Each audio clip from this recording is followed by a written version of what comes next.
Bonsoir à tous et bienvenue.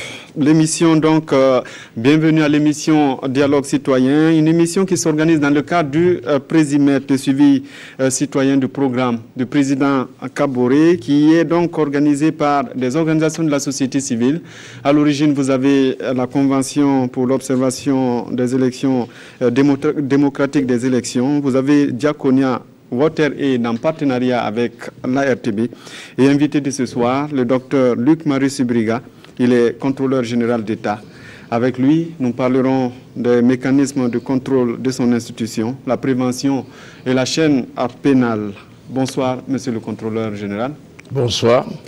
Et une précision avant de poursuivre cette émission, il faut noter que cette émission n'est ni une interview ni un entretien, c'est un dialogue citoyen. Nous aurons donc ici des citoyens qui viendront poser directement des questions et sur la chaise en face de moi, les citoyens viendront donc dialoguer avec le contrôleur général. Vous avez la possibilité de participer. Vous pouvez participer en appelant au 25 40 79 03 ou poster vos messages sur la plateforme www.presimètre.bf/fr/dialogue-citoyen. Bonsoir à tous et soyez les bienvenus, surtout au public qui nous fait l'amitié de se présenter là ce soir pour participer et suivre avec nous cette émission. Bonsoir, professeur. Bonsoir. Alors, on a suivi votre dernier rapport que vous avez publié, je crois, c'était en mai 2017, un rapport sur les activités 2015 de votre institution qui devrait porter sur l'exercice 2014. Du côté de l'opinion, on ne comprend pas trop pourquoi en 2017, publier un rapport sur l'exercice 2014. Non, le retard que nous avons accusé et par la publication du rapport 2015 était dû à la situation que nous tous nous avons connue, à savoir que en 2014, fin 2014, nous avons présenté au chef de l'État le rapport 2013. En 2015, la charge de travail qui a été donnée, qui devait permettre de publier le rapport 2014, c'est-à-dire le rapport de l'exercice 2014, n'a pas pu être fait compte tenu du fait que quand la transition est arrivée au pouvoir, elle a demandé un certain nombre d'audits et d'investigations. Ces audits et investigations ont été menés et les contrôleurs d'État, qui doivent normalement recueillir aussi l'ensemble des rapports faits par les inspections techniques, n'ont pas pu caler le rapport pour 2015. Voilà pourquoi ce rapport a été publié plus tard, en 2016, avec un certain nombre de retards. Et aujourd'hui, nous allons rattraper ce retard parce que le rapport 2016 sera publié en 2017. Oui, mais est-ce que ce n'est pas voulu peut-être pour protéger, comme d'aucuns le soutiennent, vos amis de la transition, en laissant, surtout qu'on a appris, par exemple, il y a eu des malversations au Premier ministère en 2015, je termine ma question, est-ce que ce n'est pas voulu pour peut-être laisser passer la tempête, on va dire, baisser la tension avant de sortir peut-être ce rapport? Non, parce que la transition a demandé à la fin 2015 qu'il soit effectué un audit spécial de la gestion de la transition. Et le gouvernement, le nouveau gouvernement qui est arrivé, a aussi abondé dans ce sens. Ce qui fait que nous avons en janvier, de janvier à mars 2016, effectué l'audit de la transition. Et cet audit de la transition a été publié en 2016. Mais ce que vous oubliez, c'est que le rapport général d'activité, ce n'est pas le rapport seulement de l'activité de l'ASE-LC. C'est le rapport de l'ASE-LC avec les inspections techniques et l'IGF. Donc ça veut dire... Le problème que c'est pour ça qu'on n'en parle plus, cet audit-là, et on a l'impression peut-être que c'est rangé dans les tiroirs comme les autres rapports. Cet audit de la transition a été transmis au gouvernement, au chef de l'État, au président de l'Assemblée, au Premier ministre, et les éléments faisant l'objet d'infractions qui sont susceptibles d'être des infractions c'est-à-dire les dissipations de biens ou de ressources d'un montant d'au moins 1 million, sont systématiquement envoyées à la justice. La SEE a fait son travail et son travail s'arrête là. Il n'a pas un pouvoir d'inquisition, il n'a pas un pouvoir de sanction, il a un pouvoir de constatation. Il a constaté les faits et ça a été publié dans les journaux. Ce rapport est sorti et vous verrez dans le rapport 2016 que l'on reprend le rapport de la transition qui porte sur les différents ministères et on porte comme ce qu'on a fait dans le rapport 2015 pour la présidence du Faso, vous verrez toutes les malversations que nous avons pu constater à ce niveau. Dans le rapport que vous présentez, justement, vous parlez de 55 dossiers qui sont toujours dans les tiroirs de la justice. Finalement, est-ce que la qualité aussi de vos rapports ne pose pas problème, de sorte que les juges n'arrivent pas à les exploiter? Non, le fait est là qu'il faut reprendre le cheminement de la SELC. La SELC a été créée au départ comme un corps de contrôle administratif qui était sous la tutelle du Premier ministère. Le contrôle statue sur les irrégularités. Nous constatons que les situations ne sont pas conformes à la réglementation en ce qui concerne non seulement la gestion des finances publiques, mais également en ce qui concerne le fonctionnement des administrations. Mais une fois que ce constat est fait, nous n'avons pas la qualité, et nous n'avions pas la qualité à l'époque, d'officiers de police judiciaire pour faire en sorte que nos dossiers soient des PV d'enquête préliminaire sur lesquels le juge peut immédiatement travailler. Oui, mais là on parle de la qualité du rapport. Oui, est-ce que ça répond aux normes d'audit, de contrôle, pour que peut-être les juges ne soient pas obligés de reprendre entièrement le travail? Parce que pour pouvoir travailler sur ces dossiers, il faut avoir un certain nombre de compétences en matière économique et financière. Il faut savoir lire un certain nombre de documents. Et souvent, c'est ce problème qui se pose. Et vous reconnaissez que par moment, le rapport a des problèmes de qualité? Non. Le problème entre nous et les juges, c'est le fait que les juges considèrent que nos rapports ne sont pas présentés selon une forme dont ils ont l'habitude, qui sont faits par les officiers de police judiciaire.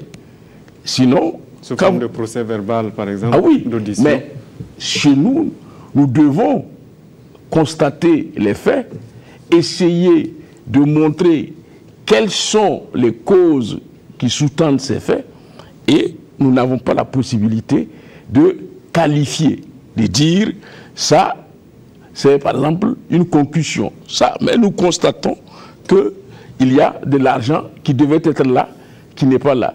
Il y a telle procédure, tel marché qui devait être exécuté selon telle forme qui n'a pas été. Donc, l'ASE est juge de la régularité. Il n'est pas juge de l'opportunité, il n'est pas juge de la sanction. Et c'est pour cela, parce que nos rapports, normalement, devraient servir au juge. C'est comme si le juge trouvait un problème dans la société, le procureur du Faso peut s'en saisir et il va faire les recherches. Mais là, les recherches sont même facilitées dans la mesure où nos rapports, il y a en annexe les pièces que nous mettons pour attester ce que nous avons vu. Il y a même parfois des auditions qui sont faites. Mais ces auditions-là, en son temps, n'étant pas au PJ, vous avez des gens qui ont signé pour dire qu'ils reconnaissent qu'ils ont l'argent, il manque de l'argent dans la caisse, et puis, arrivés devant le juge, ils disent non, que non, à l'époque, c'est parce qu'on les a menacés et ils ont... Mais maintenant, depuis la loi 04 sur la prévention de la corruption et la loi organique 082, maintenant, les contrôleurs d'État, les enquêteurs et les assistants vérificateurs de l'ASELC auront le statut d'OPJ. Ça veut dire... de police judiciaire, Voilà. mais là, il y a un problème quand même. Parce que c'est vous, votre structure, même si ce ne sont pas les mêmes qui opèrent sur le terrain, vous faites le rapport, vous faites l'investigation, vous découvrez un problème, et vous êtes en même temps des officiers qui... Mais non. Que font les gendarmes? Le rapport. Les gendarmes, Oui. l'OPJ est chargé de rechercher les preuves pour mettre à la disposition du juge. Maintenant, ce que nous allons faire en plus, c'est qu'au sein de l'ASE, vous allez avoir un département enquête et investigation qui va rédiger ces rapports selon les formes que font les OPJ et qui sont immédiatement exploitables par le juge. En incriminant davantage les personnes qui ont été... Ben oui, mais une fois que nous avons le statut d'OPJ, nous devons recueillir les preuves et les mettre à la disposition du juge. Ça veut dire qu'au sein de l'ASE, nous devrons avoir une salle d'audition. En partie civile aussi, si je ne m'abuse, selon... Oui, c'est-à-dire que maintenant, la loi nous a donné le pouvoir de nous constituer partie civile pour suivre les dossiers que nous avons et qui sont en justice. Et ça, c'est tout à fait normal. Ça, c'était quelque chose qui manquait. Parce que nous remettons nos rapports, les contrôleurs d'État ont fait un travail, et puis, qu'est-ce qu'on fait? On dit, oui, vous, à la SELC, vos rapports, là, ça dort, vous faites les trucs, et puis vous mettez dans les tiroirs. Alors que les rapports ne sont plus au niveau de la SELC. Les rapports sont entre les mains de l'autorité hiérarchique ou entre les mains de la justice. À l'autorité hiérarchique... Peut-être beaucoup de pouvoir. Il suffit que le contrôleur général que vous êtes, que vous n'aimiez pas la tête de tel ou tel DG, de telle ou telle institution, vous diligentez tout de suite une enquête et puis voilà, vous avez la possibilité de poursuivre la personne jusqu'à la justice. Parce qu'il y a toute une procédure avec les moyens de l'État. Et puis le problème qui se pose, c'est peut-être le contradictoire. Non, il y a le contradictoire. La question, c'est qu'il y a une procédure. On ne commence pas comme ça une enquête sur la tête de quelqu'un. Et les contrôleurs d'État sont indépendants. Le contrôleur général d'État ne peut pas dicter quelque chose à un contrôleur d'État. Dans les textes, mais dans les faits, ça peut être tout. Non. Dans la mesure où un contrôle n'est jamais fait par un seul contrôleur d'État. C'est quand même le supérieur hiérarchique. Non, non, non. Il n'est pas un supérieur hiérarchique. Il est là, le contrôleur général d'État est là pour coordonner le travail de l'ASE. Mais il n'est pas le supérieur hiérarchique des contrôleurs d'État dans le cadre de leur travail. Non. Parce qu'on vous pose la question, parce que le débat se pose d'ailleurs avec votre contrôle au Conseil supérieur de la communication.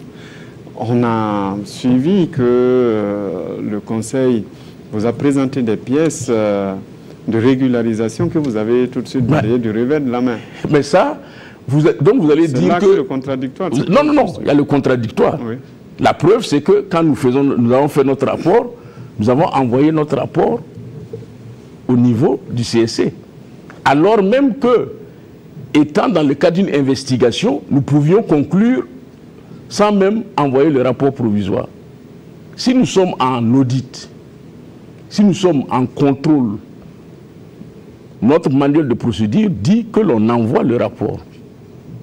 Mais si nous sommes en investigation... C'est l'audit en fait. Non, non, ce n'était pas un audit. Dans le cadre du CSC, ce n'était pas un audit. Là, je veux qu'on comprenne un peu la différence entre l'audit et l'investigation. Quand nous sommes en audit, ça veut dire que nous allons dans une entreprise et nous préparons la mission avec cette structure. C'est comme par exemple l'audit de la gestion N-1 que nous faisons maintenant. Nous prévenons les ministères que de telle période à telle période, nous allons venir. Nous avons besoin de telle chose. Nous allons examiner telle ou telle question. Préparez-nous tous les documents. Et c'est avec les personnes que l'on travaille. Alors que si nous allons... Et l'idée de l'audit, c'est d'aider à améliorer. Ça n'a pas un caractère inquisitorial, c'est-à-dire comme l'inspection. Alors que si nous allons en contrôle, le contrôle peut être inopiné. Ça veut dire que nous décidons d'aller en contrôle, on n'informe pas les gens, on peut, un matin vous vous retrouvez, vous voyez les contrôleurs d'État qui sont là. Troisièmement, nous allons en investigation. Ça, c'est sur la base d'une dénonciation où sur la base de faits qui sont rapportés dans les journaux ou du fait que l'autorité nous demande d'investiguer sur tel. En ce moment, nous allons, c'est comme ce que font les policiers quand ils font une enquête, nous allons vérifier la gestion. Et dans le cadre d'une investigation, nous ne sommes pas obligés de le faire. Et d'ailleurs... C'est-à-dire de retourner... C'est-à-dire de renvoyer le rapport provisoire pour que la personne opine et ensuite de conclure. Et c'est pour cela même, nous avons envoyé à tous les ministères une correspondance pour leur dire, maintenant, nous considérons que quand nous passons dans une administration et que nous vous avons prévenu de notre passage, tous les documents qui ne nous seront pas présentés au moment où nous sommes passés, nous ne les recevrons plus. Parce qu'il y a manifestement des faux. Nous sommes restés au Conseil supérieur de la communication près d'une année. Nous avons demandé des documents. Ces documents, on n'a pas pu nous les fournir. Et brusquement, au moment où le rapport provisoire est remis, on nous amène tout un carton de pièces justificatives. Oui, mais nous étions dans une année de transition avec des urgences... Non, ce n'était pas sous la transition, puisque la dénonciation portait sur la gestion des fonds mis pour la réalisation des élections. Oui. Nous étions en 2016. Nous n'étions pas sous la transition. Oui, mais quand on parle d'élection, on parle aussi d'urgence. Non, avec non. les procédures qu'on a dans je vous dis, il y a une chose que les gens doivent comprendre. La SE n'est pas juge de l'opportunité. Il y a des règles que l'État a fixées. L'État dit, si vous utilisez l'argent de telle façon et que vous ne respectez pas les règles, c'est considéré comme une gestion privée et cet argent, vous devez le rembourser. L'ASE n'a pas dit... Même quand, parce que l'ASE n'a pas dit... on parle de détournement, on a l'impression qu'on a... L'ASE n'a pas dit qu'il y a détournement. Nous avons dit que nous avons constaté que des marchés publics, que des gestions des pauses café, l'achat de matériel n'a pas suivi les règles. Et ça, c'est la loi elle-même qui dit, c'est considéré comme un acte privé et ça n'engage pas l'État. Et donc cet argent-là, qui est sorti de l'État et qui n'a pas suivi les procédures, cet argent-là doit être remboursé à l'État. Même si on l'a fait dans l'urgence pour sauver une situation. C'est l'État lui-même qui le dit. En ce moment, on doit demander les dérogations nécessaires. C'est comme ça. Il faut demander les dérogations, puisqu'il est prévu qu'il y a des dérogations que l'on peut demander si on veut agir dans l'urgence. Le gouvernement le savait, le CSC le savait, mais l'ASE ne peut pas venir dire oui, vous avez agi dans l'urgence, je vous comprends. Demain, l'autre personne aussi, bien même s'il a détourné, il va dire, mais voilà pourquoi nous constatons, et ensuite il appartient à la personne devant le juge ou devant l'autorité d'aller se justifier. Et dans notre rapport, ce qui est important dans les rapports de la SELC, je ne parle pas du rapport général, les rapports qui sont faits, les rapports spécifiques qui sont faits sur tel cas, nous voyons en annexe non seulement nous, les éléments de preuve, mais nous voyons aussi ce que la personne a donné comme élément pour se justifier. Ce qui fait que le contradictoire est là, le juge a tous les éléments, à lui de les exploiter. Et c'est pourquoi vous n'acceptez pas de contre-expertise? Il ne peut pas avoir de contre-expertise. Je prends un exemple, le CSC. Le CSC a pris des décisions contre des journaux. Est-ce que ces journaux auraient pu demander une contre-expertise? Non. C'est devant le juge que ça s'est réglé. Et le juge a donné raison au journal. Ça veut dire, si vous dites une autorité supérieure ou un conseil supérieur, si vous dites qu'il faut faire une contre-expertise, en ce moment, fermez la boutique parce que ce n'est plus une autorité supérieure. C'est comme si vous disiez pour le Conseil constitutionnel, quand le Conseil constitutionnel a statué, parce qu'il faut avoir un double degré de juridiction, il faut que quelqu'un soit mis pour pouvoir contester ce que le Conseil constitutionnel a dit. Non. ou c'est une autorité supérieure, ou ça ne l'est pas. Ou c'est un conseil supérieur, ou ça ne l'est pas. Mais maintenant, par exemple, si c'était une inspection qu'il avait faite, on pouvait faire une contre-expertise auprès de l'ASE, mais on ne peut pas faire une contre-expertise parce que c'est le juge qui va statuer. Puisque nous n'avons pas qualifié les faits. Nous avons constaté une situation.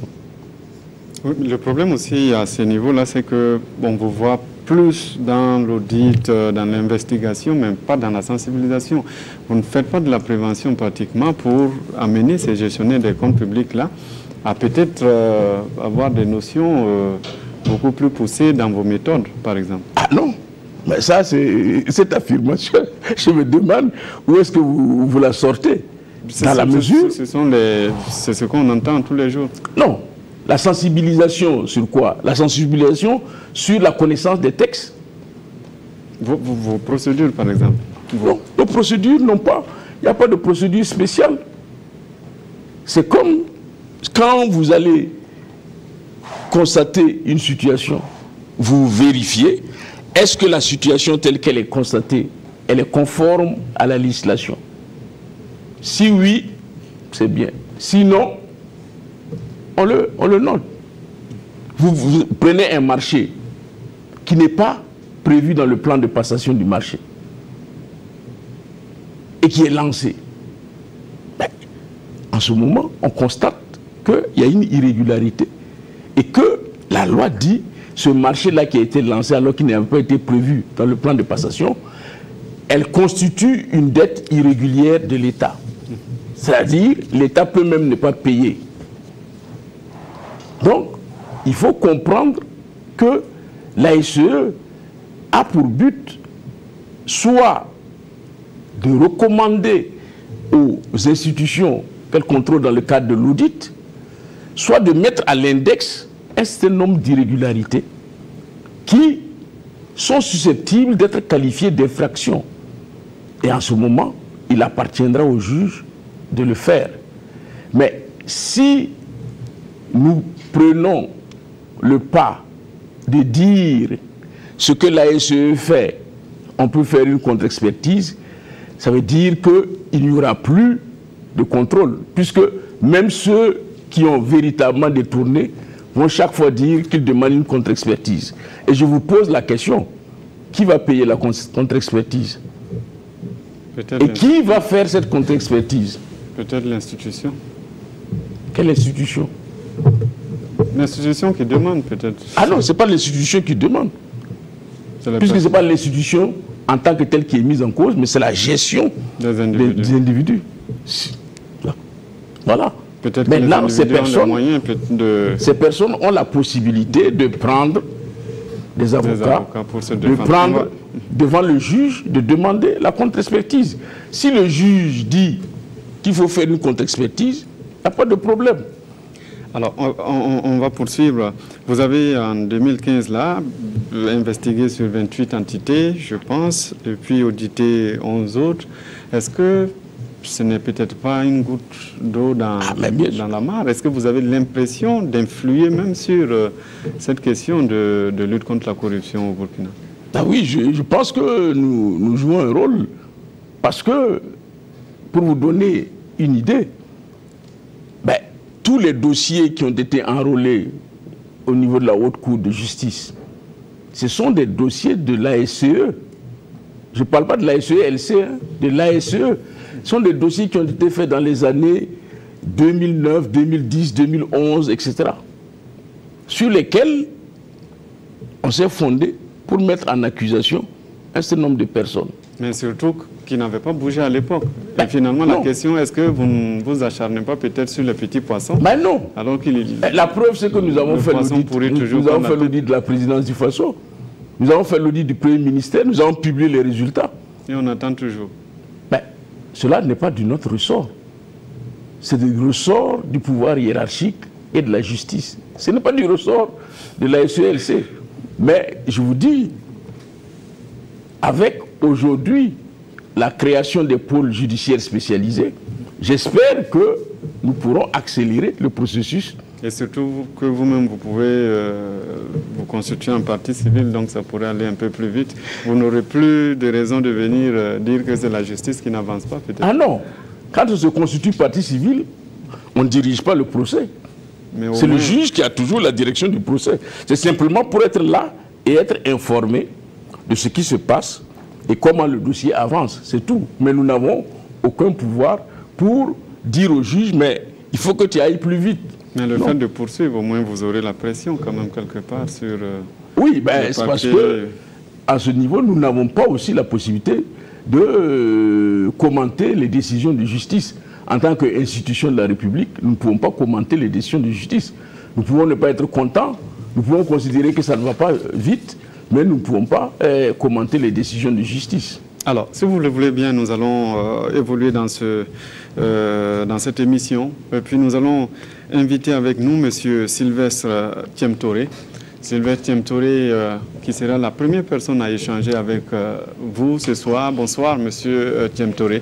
Bonsoir. Merci d'être venu sur ce plateau, nous parler, échanger avec notre invité de ce soir sur les mécanismes de contrôle de l'ASE-LC, notamment les questions d'investigation, d'audit et de malversation. Vous avez la parole. Merci et bonsoir à monsieur le contrôleur. Bonsoir. Je voudrais juste rebondir sur le point qui vient d'être conclu en disant que de façon générale, on peut noter que lorsqu'on parle de la prévention, de la lutte contre la corruption, les citoyens ont un rôle important à y jouer, dans ce sens que quand on prend le processus même de la corruption, ils sont à la fois au début de la chaîne et à la fin, soit en tant que corrupteur ou corrompu, ou en tant que caution ou acteur de dénonciation. Mais les citoyens ne peuvent jouer ce rôle que lorsque ces citoyens-là sentent de la part de l'institution que vous représentez que les actes qui sont portés à votre connaissance, il y a une suite qui y est donnée. L'impression que nous avons au niveau des citoyens et la question que j'aimerais d'entrée de jeu vous poser, c'est de savoir, par exemple, lorsque dans les médias, il y a des cas de corruption qui sont dénoncés, et on a parfois l'impression en tant que citoyen que sur certains sujets, l'institution avance à la vitesse d'un typhon, je dirais, et pour d'autres, vous avancez donc à la vitesse d'une tortue géante des îles Galapagos. Et ça donne un peu l'impression aux citoyens qu'il y a parfois une politique de deux poids, deux mesures ou d'inégalité entre les citoyens. Je voudrais être rassuré parce que professeur à la tête de l'institution, un activiste de la société civile, ça donne plus de confiance aux citoyens. Mais quand les citoyens agissent, dénoncent, et que parfois il y a cette iniquité dans la réponse, on s'interroge. Bien. Alors, de ce point de vue, il faut que vous connaissiez l'autorité supérieure de contrôle d'État et de lutte contre la corruption. L'autorité supérieure de contrôle d'État contre la corruption avait, avant 2015, avait une vingtaine de contrôleurs d'État. Ensuite, nous avons eu 12 recrutements qui ont porté le nombre à 32. Aujourd'hui, vous avez 32 contrôleurs d'État pour tout le Burkina Faso. Parce qu'il n'y a pas de structure déconcentrée de l'ASE-LC. Et donc, le manuel de procédure de l'ASE-LC dit bien que 75% des activités sont programmées par l'ASE-LC et 25% sont des missions commandées. Pourquoi? C'est pour éviter que l'institution puisse être amenée à s'intéresser à un certain nombre de questions et à omettre d'autres. Voilà pourquoi, quand il y a une dénonciation, la dénonciation passe par le fil de la cellule d'analyse. Ce n'est pas parce que vous avez dénoncé que immédiatement l'ASE-LC va sur le terrain. Il y a une cellule d'analyse qui permet, il y a un manuel de procédure de gestion des plaintes et des dénonciations qui permet à l'ASE-LC de vérifier la crédibilité de la dénonciation. Et ce n'est qu'après que la SELC va réagir. Quand la SELC va réagir, c'est parce que les contrôleurs d'État sont sur les charbons ardents pendant toute l'année. Puisque quand ils ont fait un contrôle, ben, les 32 sont sur le terrain, vous n'avez pas de contrôleur d'État. Nous sommes obligés aujourd'hui, vous pouvez demander à l'ensemble des ministères, nous sommes obligés de sous-traiter avec les inspections techniques. Et notamment, ces derniers temps, avec l'inspection technique du ministère de l'administration territoriale. Parce qu'aujourd'hui, nous avons beaucoup de dénonciations pour les mairies et autres. Et ce sont les inspections qui le font. Et voilà pourquoi le rapport général d'activité n'est pas simplement le rapport d'activité de l'ASELC, mais le rapport de toutes les inspections techniques.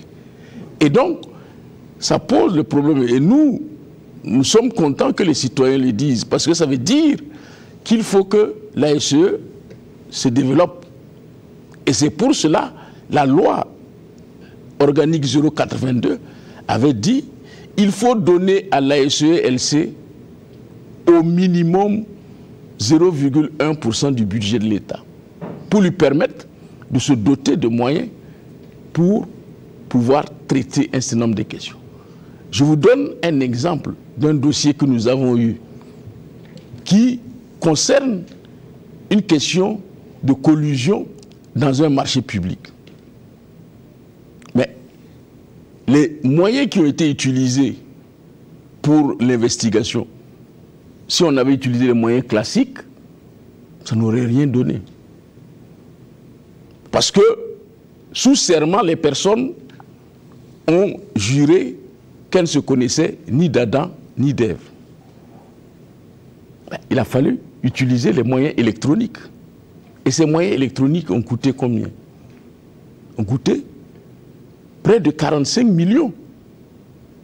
Donc, ce sont des ressources qu'il faut mettre à la disposition si on veut véritablement lutter contre la corruption, parce que la corruption, c'est une infraction dissimulée.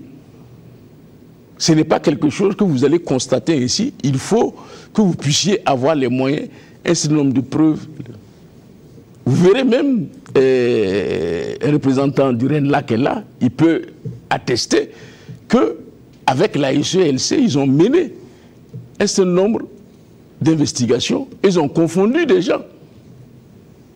Mais le problème, c'est que pour être efficace dans la lutte contre la corruption, ce n'est pas de brandir les trophées et de dire voilà, nous avons eu telle ou telle personne. Non, au contraire, en le faisant, vous créez l'ingéniosité des corrupteurs et des corrompus pour faire autre chose, d'autres techniques. Et souvent, ceux qui sont dans le contrôle sont en retard d'une technique par rapport... Ce que vous dites est davantage inquiétant quand on sait par exemple que avec l'autorisation des PPP, beaucoup d'argent va être injecté dans le secteur dit prioritaire, mais à vous entendre parler, on a l'impression que vous manquez curieusement de personnes pour travailler à l'intérieur. Et on sait aussi que par ailleurs, dans les pays voisins, il y a des compétences au niveau de contrôleurs, au niveau burkinabé qui chôment. À l'intérieur aussi, je suppose que ça en existe. Qu'est-ce que vous faites pour pouvoir avoir accès à ces personnes ressources, de ressources qui sont disponibles et qui pourraient renforcer l'institution? Et aussi, on sait qu'avec les PPP qui vont s'annoncer bientôt, beaucoup d'argent va être injecté dans les secteurs dits prioritaires. Quand on prend par exemple le secteur WASH, le secteur de la santé, et si vous n'avez pas les instruments et les personnes pour faire ce contrôle, ben, nous, en tant que citoyens, on est inquiets. Non. Quand je vous dis les moyens pour faire le contrôle, quand c'est des contrôles institutionnels, là, il est possible de le faire. Je veux dire, l'ASE, pour être réactive en suivant ce qui se dénonce dans les journaux, ce que les citoyens lui dénoncent, etc., font que si nous sommes, par exemple, dans le contrôle des PPP et que nous avons engagé les 32 contrôleurs d'État, ben, il y a des dénonciations qui viennent. Ça veut dire que nous devrons avoir des effectifs bien plus importants pour nous permettre de prendre de front toute la question de la lutte contre la corruption. Voilà pourquoi il y a une réforme actuellement qui est en train d'être faite au niveau des corps de contrôle administratif pour transformer ces corps de contrôle en audit interne dans les ministères et les institutions. Et ces corps de contrôle, au lieu d'être comme les inspections actuellement rattachées au ministre, seront directement rattachés à l'autorité supérieure de contrôle d'État et de lutte contre la corruption. Et cela en créant un emploi d'auditeurs internes des ministères. Ce sera un emploi. Au lieu que ce soit l'inspection telle qu'on la connaît actuellement, qui est considérée comme un garage, à savoir c'est celui dont on n'a pas besoin qu'on met là-bas, où on ne sait pas, c'est un bras cassé, on ne sait pas où le mettre, on le met à l'inspection. Non, maintenant on va créer un emploi, des gens seront formés pour ça, et ils vont travailler de façon à ce qu'il y ait une évolution de carrière pour que ces auditeurs internes-là puissent aller vers les contrôleurs d'État. Alors, merci à M. Sylvestre Thiemtouré d'être venu échanger avec le contrôleur général d'État. Nous avons un auditeur au bout du fil qui va intervenir, qui va vous poser une question. C'est M. Brahima Zombré, il est de Ouarghaï. Bonsoir, monsieur.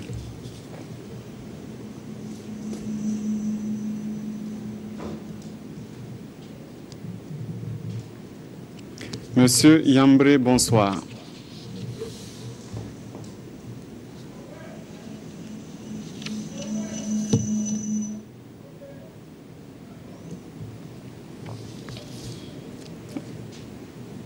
Apparemment, il ne nous entend pas, M. Yambré. Donc, on va poursuivre avec vous. Il a dit tout à l'heure, hein, M. Sylvestre Thiemtouré, à vous entendre parler, pratiquement, vous manquez de moyens criants pour pouvoir jouer votre rôle. On sait, comme il a dit, qu'il y a les PPP, mais il n'y a pas que ça. Oui. Vous avez tout le territoire national et même des représentations diplomatiques à gérer. Finalement, on se demande, est-ce que vous arrivez véritablement à appréhender ce phénomène de la corruption en réalité? Vous avez publié tantôt 1 milliard sur juste 28 institutions. Si on devait contrôler toutes les institutions, finalement, qu'est-ce qu'on pourrait avoir? Non, parce que l'autorité supérieure de contrôle d'État, dans la réforme qui est en cours, ne devrait plus être la structure qui s'occupe de faire les contrôles, tous les contrôles, puisqu'il y aura des auditeurs internes des ministères et que nous allons vers le budget programme. Ça veut dire qu'on doit anticiper. Et ce que l'on veut mettre en place, c'est véritablement installer l'audit basé sur les risques. C'est-à-dire quels sont les risques de corruption, les risques de dissipation de biens publics et de mettre les mécanismes pour empêcher cela. C'est ça aussi la prévention. Oui, mais c'est des gens qui sont, vous l'avez dit tout à l'heure, c'est quelque chose de dissimulé. Et puis on constate de plus en plus d'ailleurs voilà qu'il y a une certaine banalisation de la corruption aujourd'hui. Voilà pourquoi il faut ces mécanismes de prévention pour empêcher la commission de l'acte. Parce qu'une fois que l'acte est commis, mais vous aurez du mal à le retrouver, à moins que l'une des parties commence à vous donner le bout du fil pour que vous puissiez le tirer.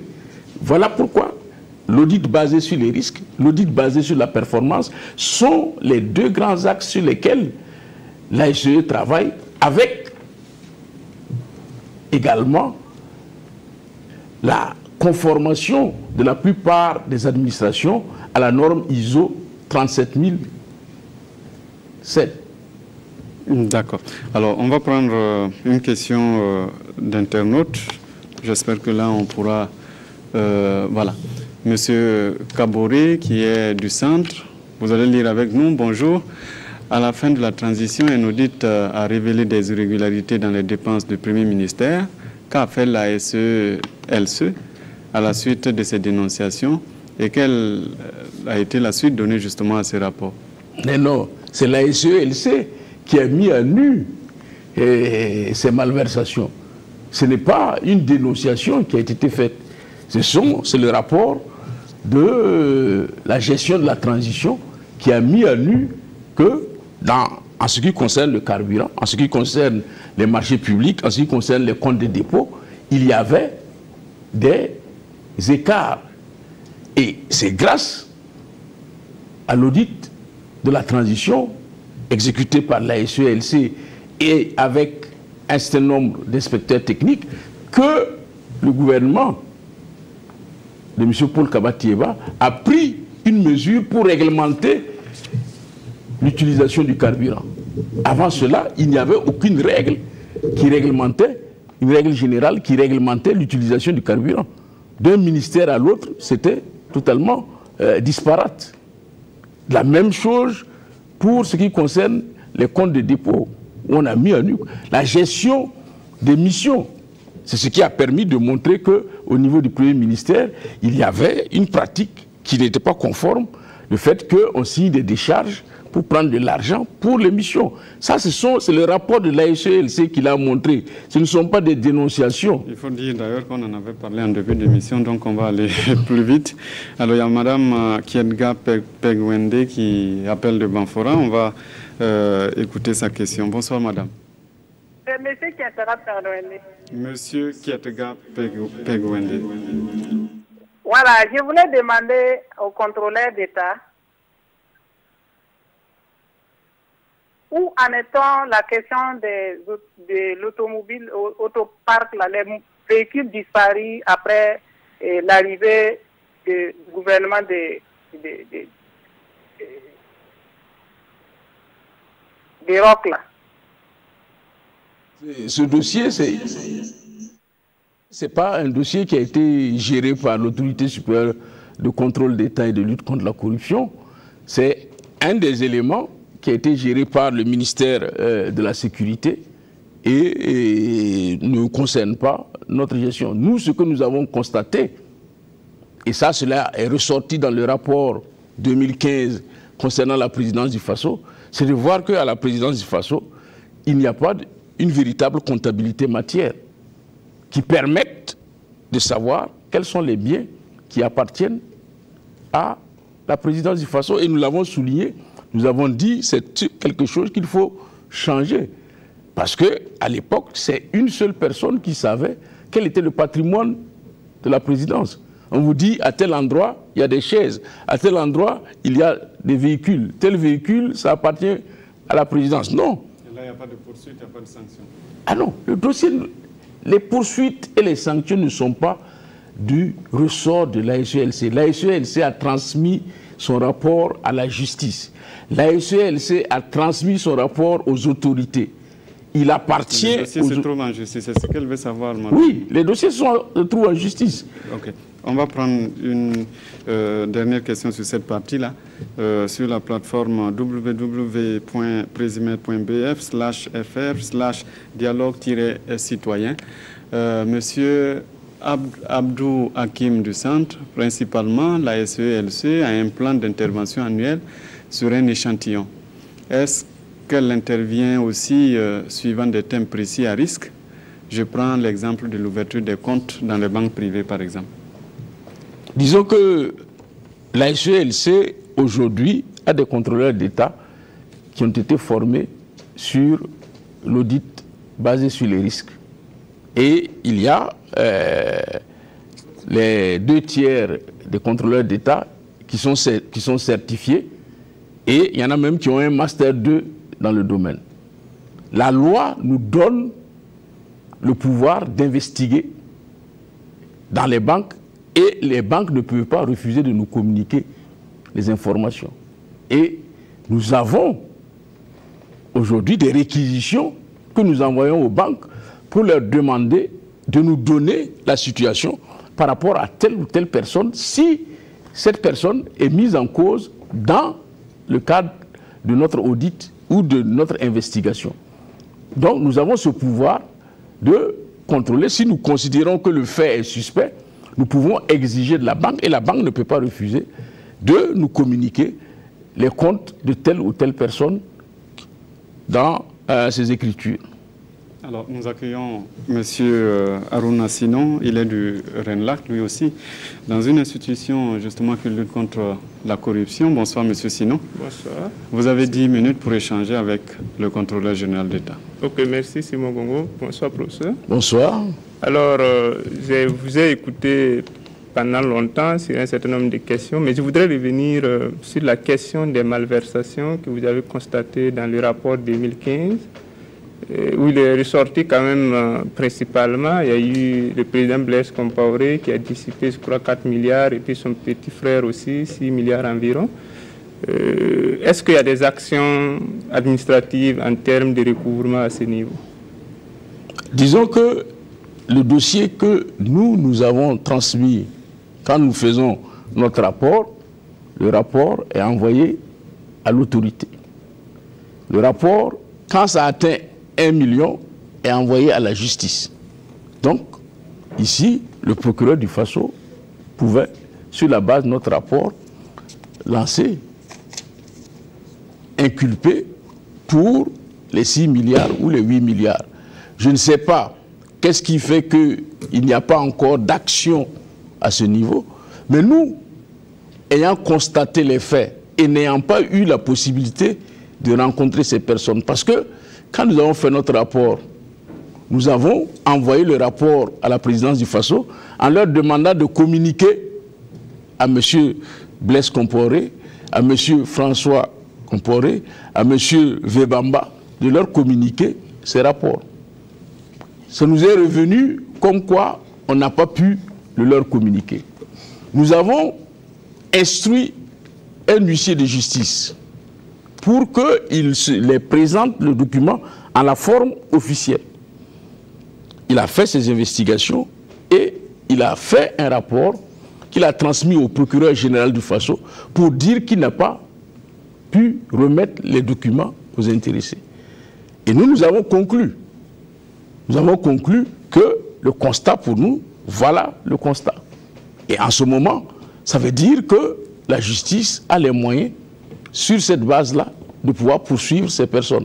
Mais il n'appartient pas à l'ASE, parce que la constatation est que si nous avions eu M. François Compaoré ou M. Blaise Compaoré et qu'ils avaient reconnu les faits, ils pouvaient avoir une action en vue de payer. L'ASE pouvait, avec eux, dire, bon, vous allez payer, et ils prennent des dispositions. Je vous donne un exemple, c'est l'exemple, par exemple, des véhicules des députés de la 5e ou de la 6e législature, la législature qui a été interrompue par l'insurrection, et pour lesquels nous leur avons adressé également des lettres par exploit d'huissier pour leur dire, monsieur, vous devez rembourser les véhicules que vous avez pris, vous devez les rembourser. Et en ce moment, il y a un certain nombre qui sont venus nous voir pour nous dire, nous allons rembourser. Et il y a d'autres qui ne l'ont pas fait. Et nous nous apprêtons à convoquer tous ces gens pour les mettre devant leurs responsabilités. On ne peut pas avoir un enrichissement sans cause, bénéficier du véhicule et ne pas payer l'argent qu'on a emprunté à l'État. C'est un enrichissement sans cause. Et en ce moment, c'est une situation dans laquelle on peut. Mais on a dit la SE peut recouvrer les biens de l'État. Mais jusqu'à présent, il n'y a aucun texte qui dise quelle est la procédure par laquelle la SE va passer pour recouvrer. Et quand nous essayons de le faire, on nous dit non, non, non, vous n'êtes pas l'agité. Parce qu'il y a l'agent judiciaire. À quel niveau que ce problème est posé? Le fait que vous ne puissiez pas intervenir dans les cas. Parce que nous pouvons, nous intervenons, nous disons aux personnes, vous payez. Et il y en a qui payent. Il y en a eu plusieurs fois cette situation avant la SELC où les gens ont été convoqués, ils ont payé. Mais si la personne ne paye pas, il n'y a pas dans la législation une procédure qui nous permette de contraindre la personne. Donc, c'est ça la faiblesse du système. Ça voudrait dire que cette action de recouvrement doit être faite entre la SELC, l'AJT et la justice. Donc c'est le statu quo actuellement par rapport à cette... Sur ce dossier, la SELC ne peut pas vous dire où est-ce qu'on en est. D'accord. Merci. Bon, mais je voudrais aussi revenir sur les questions des déclarations de patrimoine. Il y a eu un certain nombre de déclarations qui ont été faites par aussi bien l'exécutif que le législatif. Est-ce qu'il y a eu des actions de vérification de ces déclarations qui ont été faites? Parce que quand même, il y avait une attente des citoyens par rapport à ces questions. Disons que pour l'instant, il n'y a pas eu de vérification parce que le système de la déclaration d'intérêt de patrimoine n'est pas opérationnel. Parce que, c'est-à-dire que la loi dit que normalement, tous les assujettis qui sont prévus à l'article 13 de la loi 04, qui doivent être auprès de près de 10 000 personnes, sinon plus, doivent faire une déclaration manuscrite en 3 exemplaires qui sont envoyés au niveau de la SELC. Les déclarations des politiques, c'est-à-dire le président du FASO, les membres du gouvernement, les membres de l'exécutif et les membres du législatif, c'est publié. Les autres déclarations sont confidentielles. Alors, mais professeur, la question c'est celles qui ont été faites, les déclarations qui ont été publiées. Oui, les déclarations qui ont été faites supposent, voilà, c'est ça ça suppose le recrutement qui est prévu au niveau de la SELC. Pour l'instant, c'est sur la bonne foi. Non, ce n'est pas sur la bonne foi. Mais je dis que le système n'est pas totalement opérationnel. La déclaration a été faite, mais il y a normalement des assistants vérificateurs qui devraient être recrutés pour faire ce travail de vérification avec les enquêteurs. Non, mais nous n'avons pas l'imputation budgétaire pour les recruter. Et où est-ce qu'on va le faire? Déjà, les contrôleurs d'État n'ont pas la possibilité de faire ça. Voilà pourquoi, au niveau de la SELC, nous avons restreint la question de la déclaration de patrimoine aux politiques. En disant, eux, leur déclaration est publiée. Il n'y a pas de confidentialité en ce qui les concerne. Mais pour les autres, où est-ce que nous allons les garder? Aujourd'hui, à la SELC, il n'y a même pas assez de bureaux pour les contrôleurs d'État. Quelle est la salle que nous allons trouver pour garder de manière confidentielle les déclarations des autres assujettis? Voilà pourquoi nous avons choisi d'aller vers la déclaration électronique, c'est-à-dire la télédéclaration. Mais c'est inquiétant ce que vous dites, professeur, parce que finalement, ça ne sert à rien de faire la déclaration, puisqu'il n'y a aucun moyen. Je vais vous donner des exemples. Partout, la mise en œuvre du système de déclaration suppose que l'on mette en œuvre, on mette sur place les équipes, qui ne sont pas simplement des équipes de financiers. Parce que si quelqu'un vous déclare que sa maison vaut 50 millions, si vous devez le vérifier, ça suppose que vous puissiez voir un expert pour que cet expert puisse évaluer la maison pour le faire. Et c'est tout ça qui pose problème. C'est-à-dire, nous avons créé le mécanisme, mais les moyens à mettre en place pour rendre la déclaration effective est difficile. Oui, mais peut-être que ce qui est attendu, c'est qu'à chaque déclaration, même si c'est 2 ou 3, où on fonde quand même des soupçons, qu'on puisse, dans la planification même des activités de la SE, puisse permettre quand même de vérifier 2 ou 3 au moins, lesquels on a des soupçons, où les citoyens ont... La réaction des citoyens suppose que ces déclarations puissent être vérifiées. Encore faut-il que vous ayez les moyens de vérifier cela. Parce que nous venons tout récemment de faire une visite de travail au niveau de la haute autorité pour la transparence de la vie publique en France. Mais ça veut dire que quand eux, ils reçoivent les déclarations d'intérêt et de patrimoine, les dossiers sont envoyés au service des impôts, au service de l'immobilier, etc., qui leur renvoient. Donc ce n'est pas l'institution qui fait le premier contrôle. Elle demande au service compétent de l'État de le faire. Or, ici au Burkina Faso, je ne sais pas si on demande de donner la situation fiscale de certaines personnes, on ne pourra même pas le faire. Si on demande le nombre de parcelles que la personne a à Ouagadougou, donc ça veut dire qu'il faut que nous travaillions à mettre en place un certain nombre de mécanismes qui vont permettre à l'effectivité de la déclaration d'intérêt et de patrimoine. Et là encore, c'est une question de moyens. C'est une question de moyens. Parce que je prends un cas... Donc demain n'est pas la veille. Non. Mais il faut poser le problème et montrer. Voilà pourquoi nous crions chaque fois que nous n'avons pas de moyens on dit que... On va prendre un téléspectateur qui... Merci à vous, hein, monsieur Harouna Sinon, d'être venu échanger avec le contrôleur général.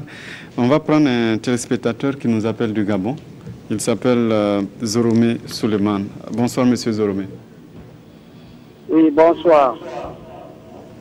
Bonsoir. Bonsoir.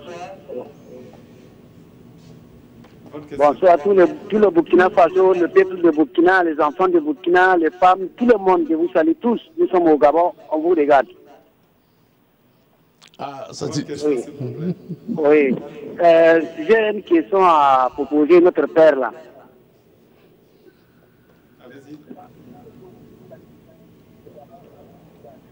Bon, la question c'est, nous on veut en fait que le Burkina soit un pays exemplaire.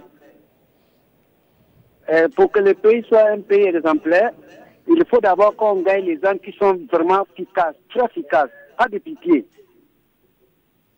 Bon, je vais poser la question à papa. Est-ce qu'on ne peut pas lui donner la police et le pouvoir et peut-être un avocat pour ou un juge qui peut, qu'on attrape quelqu'un qui a volé ou quelqu'un qui a détourné l'argent, directement ce juge-là doit s'occuper de la personne immédiatement sans passer par le président ou sans passer par quelqu'un d'autre.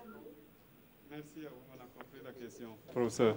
Oui, je pense que c'est ce qui a été créé tout récemment, au mois de février. Le décret de promulgation de la loi a été pris et il va y avoir au niveau des tribunaux de grande instance de Ouagadougou et de Bobo, il va y avoir des instances spécialisées. C'est de mettre à votre disposition à la fois la police, oui. Les juges, les avocats. Ah, oui, mais ça c'est le système anglo-saxon qui existe. Par exemple, quand vous prenez au Libéria ou en Sierra Leone, au sein de l'institution de lutte contre la corruption, il y a un procureur. Et dès que l'on constate les faits, on enrôle en même temps l'action en justice. Est-ce que là, ce n'est pas plus efficace? Oui, mais déjà même le fait de demander, et ceux qui ont participé à l'élaboration de la loi organique 082 vous le diront, ne serait-ce même que de donner le statut d'OPJ aux contrôleurs d'État, ben, y a des juges qui s'étranglaient et qui considéraient que le fait que l'on considère que... Oui, le fait que l'on considère que les rapports de l'ASE valent procès verbal d'enquête préliminaire et que l'article 98 de la loi anticorruption dit qu'ils sont tenus de poursuivre, c'était dire non, c'est un attentat à la toute-puissance du juge et du procureur qui a l'opportunité des poursuites. Donc, vous imaginez qu'à l'intérieur, nous avons de plus d'avoir un procureur en interne. Oui, mais si nous avons un procureur en interne, ça veut dire que, de ce point de vue, quelle est sa relation avec le procureur près du TGI? Quelle est sa relation avec le procureur général du Faso? Parce qu'il faut voir tout le système, dans le système anglo-saxon, qui permet ainsi que on n'est plus à passer par la justice normale, mais qu'on ait une procédure spéciale. Là, ce serait possible maintenant avec les instances judiciaires spécialisées, les pôles judiciaires spécialisés qui vont être créés. Cette évolution peut arriver du fait qu'il y ait une relation entre le procureur qui se trouve à l'intérieur de la SELC et le procureur près du pôle judiciaire spécialisé pour accélérer les procédures. Ah, nous serons contents d'avoir cela. Et d'ailleurs, dans les recrutements que nous faisons actuellement, nous voulons appeler des juges. Mais le problème aujourd'hui, c'est que la situation des juges fait que venir à la SELC, ce n'est pas intéressant. Le traitement salarial pose problème. Ah, ce n'est pas intéressant. Donc, ça veut dire qu'il faudrait peut-être aussi revaloriser le statut de la SELC pour qu'on puisse recruter les meilleurs. C'est ce que monsieur disait. Il y a des gens qui sont spécialisés dans le contrôle, mais est-ce qu'ils sont prêts à recevoir le salaire que reçoivent les contrôleurs d'État qui doivent faire un travail qui sont aujourd'hui dans une situation d'insécurité parce qu'ils sont exposés et ils n'ont pas les moyens d'assurer leur sécurité. Combien de contrôleurs d'État ont un vigile devant leur porte? Il n'y en a pas. Et donc, s'ils vont le faire, c'est pas les moyens. Oui, donc c'est périlleux. Oui. Et pour cela, il faudrait que ce danger-là puisse être compensé. On va visiter la plateforme justement Présimet pour découvrir une question de M. Sanouidi Etienne du Centre Nord. Je félicite les écrits de l'ASE, mais je déplore le fait que le pouvoir de l'ASE se limite à la dénonciation sans pouvoir le traduire à la justice. Pourquoi écrire? Pour écrire si les rapports sont transmis et l'autorité ou la justice ne fait rien. Je crois qu'on a déjà parlé de ça. Oui, ça c'est... Parce que ça a évolué maintenant. Non, ça dit que la question est là que nous saisissons la justice. Mais une fois que le dossier est entre les mains de la justice, la SELC n'a plus de prérogative. Même si elle se constitue partie civile, elle ne peut pas, elle, donner des injonctions au juge par rapport au traitement du dossier. Et là même, c'est mieux. C'est mieux parce que le danger qu'il y a, c'est que si nous avions un pouvoir de sanction, nous serions juges et parties. Absolument. Et comme vous aviez dit tout à l'heure, c'est-à-dire que si votre tête ne nous revient pas et que nous voulons faire une cabale contre vous, nous pouvons le faire. Or, le fait est là que nous constatons les faits et il appartient au juge qui est impartial de pouvoir trancher. D'accord. On va prendre une autre question d'un internaute, Darel. Sous l'influence de délégués pharmaceutiques, des médecins prescrivent des médicaments plus chers, moyennant des ristournes, ce qui est une corruption et de spoliation l'usager du service public. En avez-vous connaissance? Que faites-vous pour y remédier? Je pense que l'audit que la SELC a eu à faire de la structure chargée des médicaments essentiels et génériques a montré que, véritablement, il y a besoin d'une expertise à ce niveau. Parce que cette structure qu'on disait très bien gérée, l'audit a montré que c'est une structure qui fonctionnait dans une situation de gestion quelque peu, je ne dirais pas scabreuse, mais une gestion informelle. Parce que, de ce point de vue, la ristourne qui est possible entre le médecin et le délégué médical, ça suppose qu'il y ait une dénonciation. Et donc l'investigation à ce niveau suppose qu'on puisse avoir au sein de la SELC des experts en matière de santé. Et vous voyez bien tout l'éventail qu'il faudrait, des informaticiens, des médecins, des juristes, des financiers, etc. Et là encore, se pose oui, et même la question pécuniaire. Les journalistes, oui, pour essayer de traquer les gombos à gauche, à droite. Alors, nous avons avec nous M. José Sari, il est du Centre pour la gouvernance démocratique. Il a aussi 10 minutes pour s'entretenir avec vous, professeur. Bonsoir, M. Simon. Bonsoir, M. Sari. Bonsoir, professeur. Bonsoir. Merci d'être là pour répondre à nos préoccupations.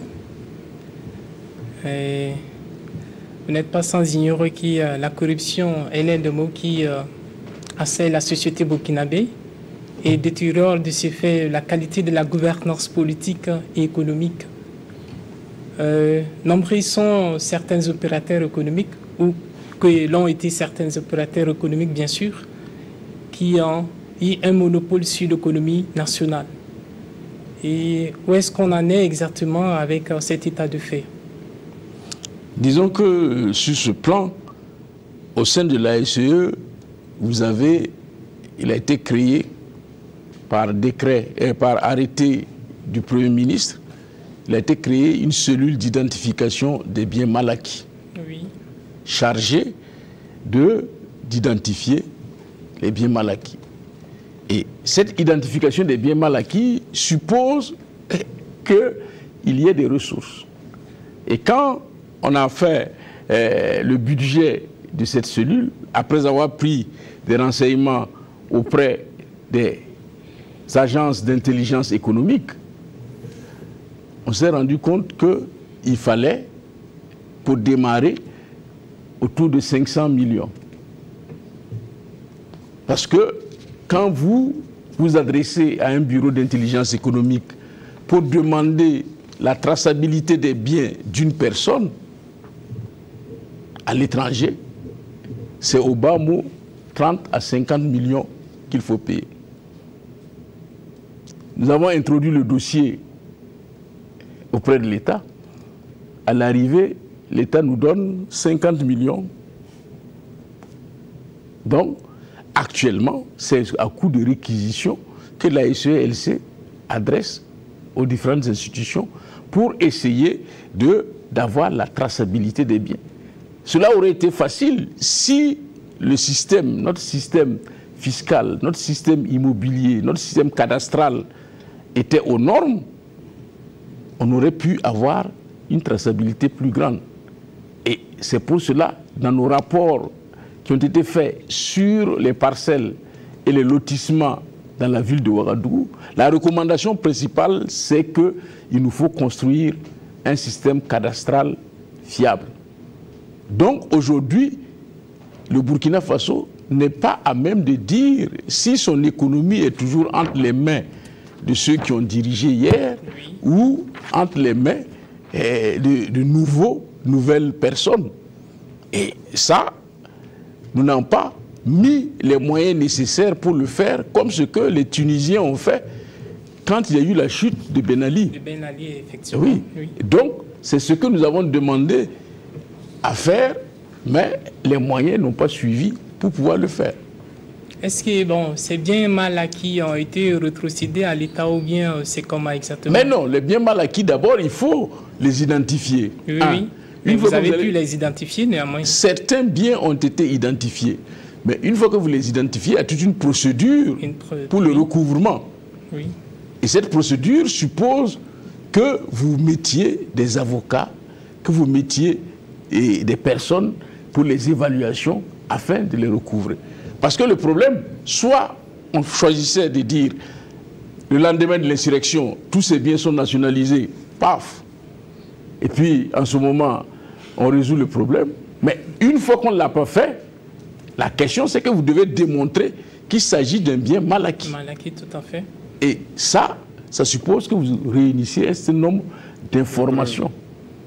Et ces informations-là, même sur le territoire national, il devient difficile parce que même quand vous allez voir les détectives burkinabés pour leur demander d'aller travailler sur tel dossier, oui, ils vous demandent entre 10 et 15 millions pour faire le travail. Donc, vous disposez déjà des moyens pour le faire, n'est-ce pas? Non, nous disposons comme budget de 50 millions. 50 millions. Alors que quand vous regardez le spectre des personnes qui nous avaient été transmis, pour lesquels nous devons rechercher s'il y avait des biens mal acquis, c'était au moins plus d'une cinquantaine de personnes.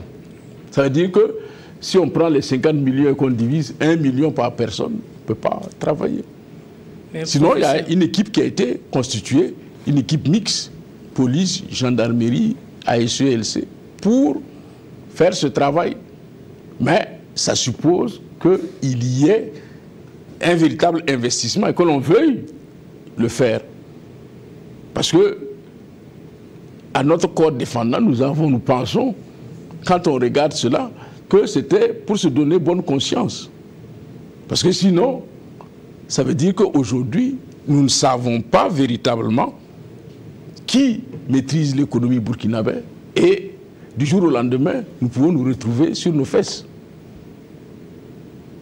Mais, professeur, est-ce que des initiatives ont été entreprises afin de renforcer la législation économique?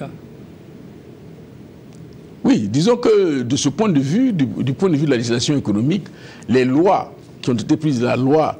Parce que dans votre rapport de l'exercice 2014, des activités 2015, notamment, vous avez vous-même relevé que les procédures au Burkina sont tellement lourdes, mais malheureusement n'arrivent pas à résoudre le problème de la corruption. Oui, et nous avons demandé à ce qu'on aille plus vers la prévention en faisant plus de transparence dans les mécanismes et en les allégeant. Parce qu'on met des procédures lourdes. Et qu'est-ce que les procédures lourdes ont comme conséquence? Ça veut dire qu'il y a une élite qui connaît comment les choses se passent. Tout à fait. Et donc c'est cette élite-là maintenant qui revend l'information. On a vu dans les marchés publics, vous avez un certain nombre de propositions que vous devez faire. Il n'y a que quelques-uns qui savent quelle est l'enveloppe. Alors que si l'enveloppe avait été publiée en disant, voilà l'enveloppe que nous avons, maintenant faites vos propositions. Non, l'enveloppe est cachée. Donc il y a ceux qui sont là à l'interne, qui connaissent l'enveloppe et qui vont dire à leur petit ami, voilà l'enveloppe c'est tant. Et lui, il fait ses propositions pour être le plus proche possible de l'enveloppe. Donc c'est plus de transparence qui permettront d'éviter cela. Et la loi anticorruption avait cela comme un élément fondamental, objectif fondamental, en faisant en sorte que l'inversion de la charge de la preuve pour le délit d'apparence, le problème des cadeaux, etc., fasse en sorte de résorber le fait que des gens puissent s'enrichir uniquement parce qu'ils sont au lieu de l'information. Et c'est ça la question. Il y a aussi un intérêt, c'est déjà en germe au niveau de la loi anticorruption. Mais il serait bon qu'au Burkina Faso, nous ayons une loi sur les biens infractionnels qui permettrait véritablement, dès que vous êtes mis en cause dans un cas de corruption, que l'on saisisse vos biens. Tout à fait. Parce qu'aujourd'hui, on voit bien beaucoup de gens qui vont faire 2 ans en prison et qui ressortent, qui continuent de jouir de leurs biens sans problème. Alors, vos 10 minutes sont épuisées. On va prendre une question d'un téléspectateur qui nous appelle, lui, depuis Tenga. Il s'appelle M. Moïse Raogo. Monsieur Raogo, bonsoir. Bonsoir, M. Congo. Votre question, s'il vous plaît. Voilà.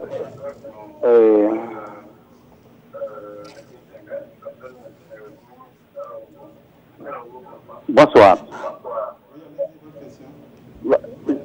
Voilà, moi je félicite le professeur et toute son équipe pour le travail, en tout cas qu'ils sont en train d'abattre. Je souhaiterais vraiment que leur pouvoir là soit vraiment étendu et qu'on mette les moyens, les vrais moyens à leur disposition, parce que voilà, ça y va du bien de tout le monde. Alors, par exemple, dans les mairies, dans les provinces les plus reculées, dans les 5 coins du Burkina, là, et pour les moyens vraiment de vérifier la gestion financière, hein, les ressources transférées, la gestion foncière. Mais maintenant le hic, là où il y a le hic, c'est la conclusion, l'exploitation de ces conclusions de leur travail. Moi, je voudrais vraiment qu'on leur donne les moyens et qu'on applique vraiment, exploiter et appliquer la réglementation en vigueur.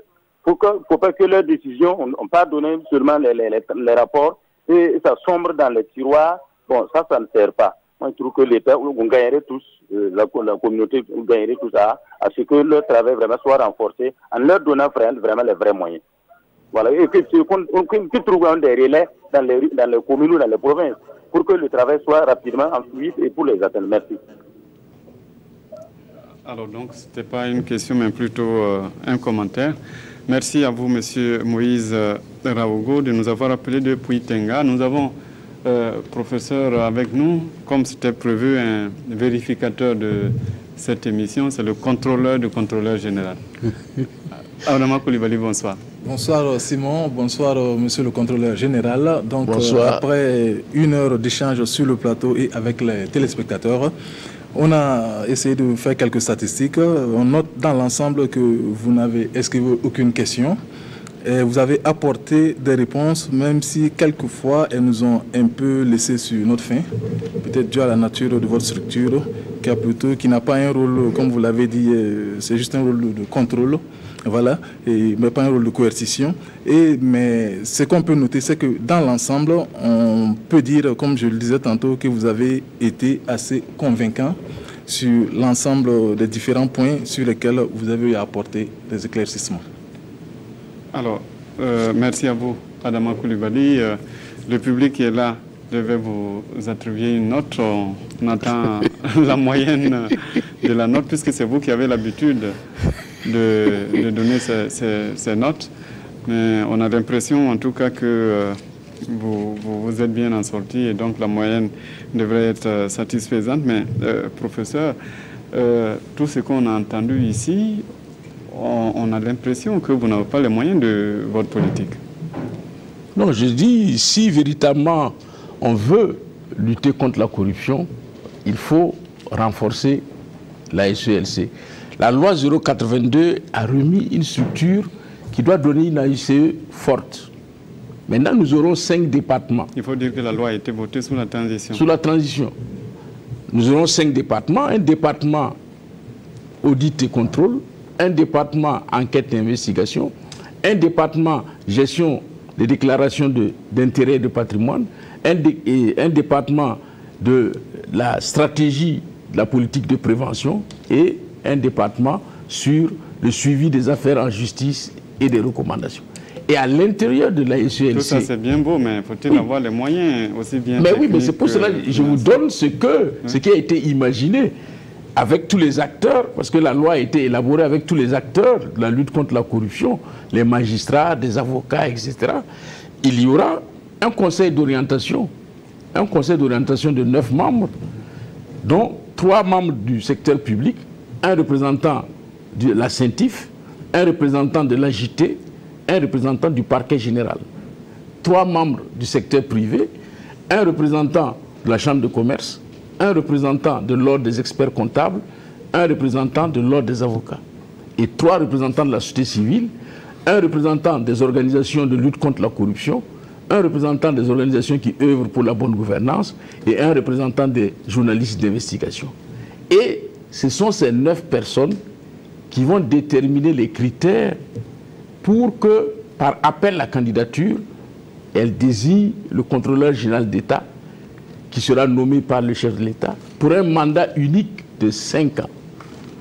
Et ceci, la SELC aura à rendre compte à ce conseil d'orientation de ses activités qui pourra faire des recommandations pour le meilleur fonctionnement de l'institution.